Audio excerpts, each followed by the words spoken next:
Subscription করার পরে কিভাবে অ্যাক্টিভেট করবেন, এই যে এই নাম্বারের উপরে এই অ্যাপের এই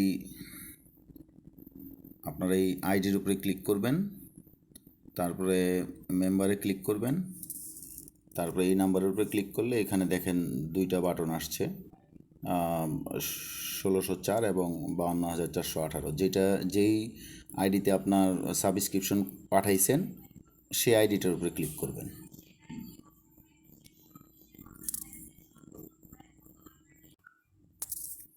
এখানে দেখেন এই যে এইটা ডিসকন্টিনিউড, তো আমরা 1604-এ আমরা সাবস্ক্রিপশন করছি, এই জন্য 1604-এর উপরে ক্লিক করলাম।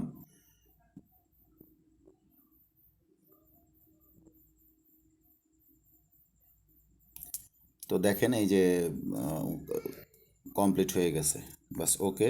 এখন দেখেন এখানে লাল লেখাটা এখন নীল হয়ে গেছে, এখন এই যে রিমেন্স টু 3 days দেখাচ্ছে, বা যে কয়দিনের জন্য সাবস্ক্রিপশন করা হয়েছে।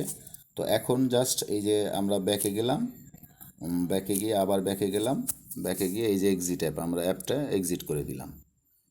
অ্যাপটা এক্সিট দেওয়ার পরে তারপরে এই যে এখান থেকে কেটে দিলাম, তারপরে অ্যাপটা চালু করলাম।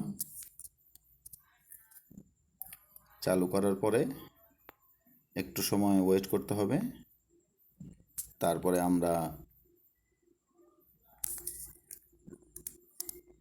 এখন ক্লিক করলাম, এই যে আলহামদুলিল্লাহ কাজ হয়ে গেছে। তো এই এতটুকুই আর কি। জি, আসসালামু আলাইকুম।